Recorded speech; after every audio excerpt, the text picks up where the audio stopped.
So, pwede na tayong mag-compute ngayon ng spacing ng bar number 1. Which leads us to the general equations. Okay? So, as I've said before, yung coefficients natin ay dito sa figure. Sa bar number 1, take note, ayan, bar number 1, ito siya, is 110. C is 110. Ganon din naman sa bar number 2, ito siya. Ang coefficient natin ay 1 all over 14. Yan. Sa bar number 3 naman, ang coefficient naman natin ay 1 all over 24. So, ganun lang ka simple. Ang ating mu ay C times W sub U times LU squared. So, that is 1 all over 10 times W sub U, which is, recall A, ayan, times LU squared, ayan, 3.10 squared, will give you 13.46. You store that to letter B of your calculator. And then for RU, that is, recall B times 1 million divided by 0.9 times 1,000 times D squared. But what is your D? Ang gagamitin nating D ay 1 of 1. Okay? Note that your B is always 1,000 kasi unit width ang ginagamit natin. So your RU is 1.38. You have to store that to letter C of your calculator, and then you compute for required draw using this general equation. So your required draw is 0.005238. You compare that to your raw minimum, which is 0.00509. So, okay, greater si required draw kaysa sa raw minimum.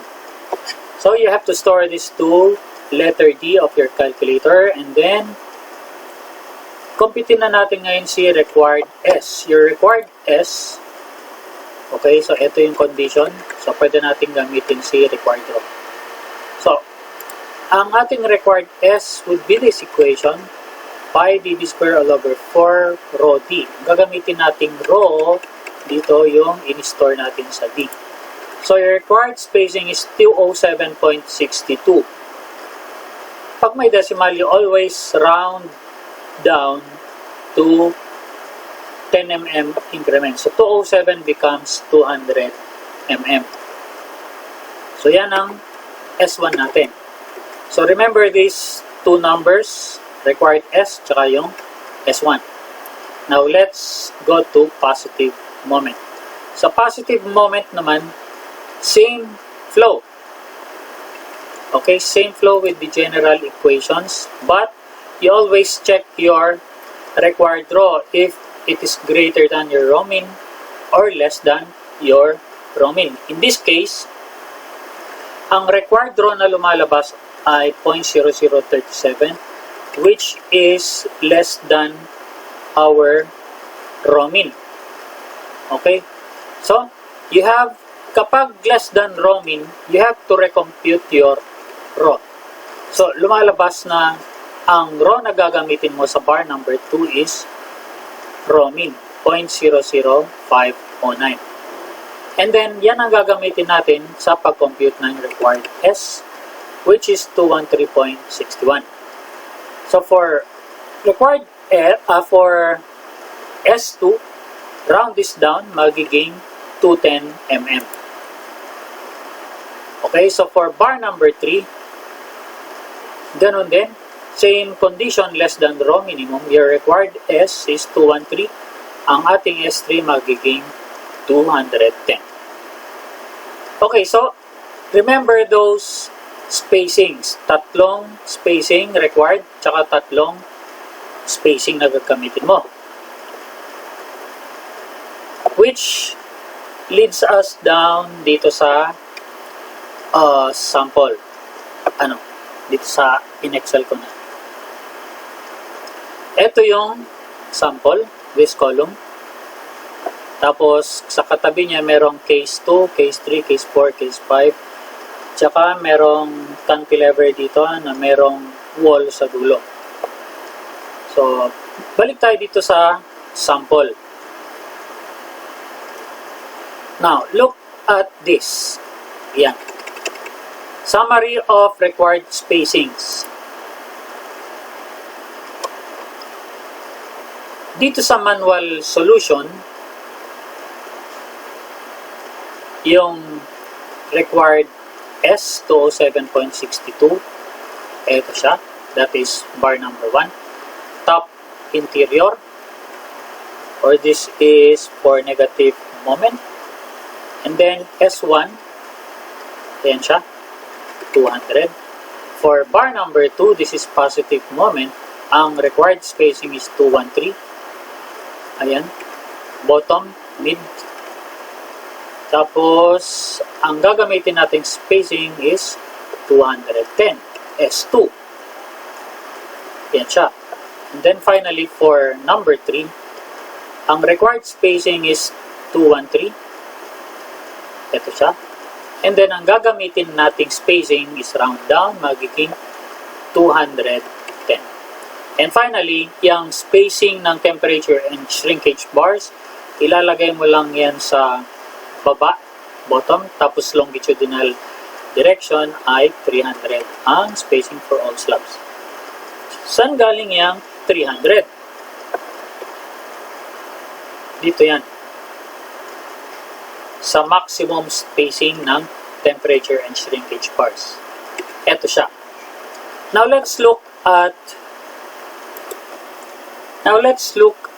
the 12 mm bar spacings. Okay? You have here 1, 2, 3. Tapos case 1, case 2, case 3, case 4, case 5. Take note, ito yung ating sample. So, ito yung exterior slab. Meron siyang top bar number 1. Ang spacing na gagamitin mo dito ay 200. Sa bottom bar naman, ang spacing mo yan 210. Sa top bar on this continuous edge, number 3 is 210. For case 2, what is case 2? It is interior slab. Ngayon, mapapansin mo dito sa interior slab, walang bar number 3. Kaya, blanco yan. Okay? So, we have 160 dyan sa top, yung bottom bar number 2, 180 ang spacing.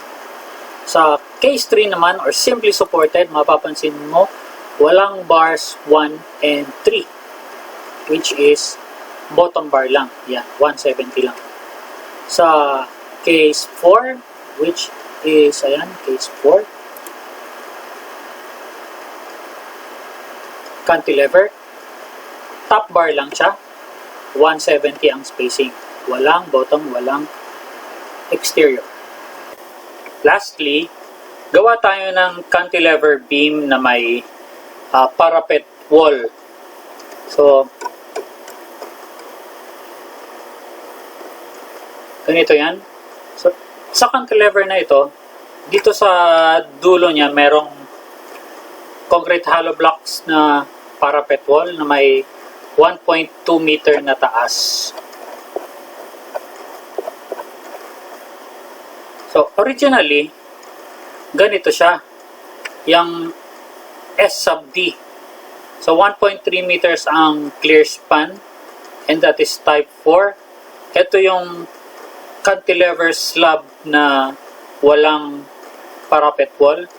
Ang moment na i-consider natin ay moment 1 lang, or negative moment at continuous edge. And that is 11.83.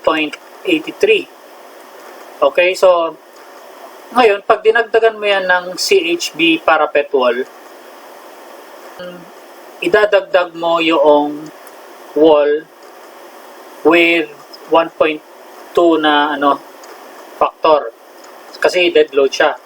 So, ang idadagdag natin is moment due to wall.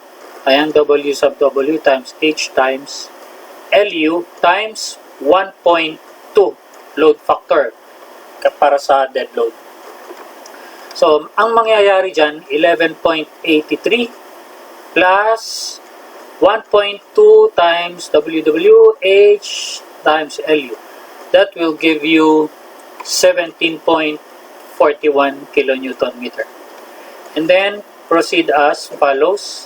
Ang kalalabasan niya na spacing is 150. Compared sa cantilever slab na walang wall, ang spacing niya ay 170. Okay, so that's it guys. Thank you.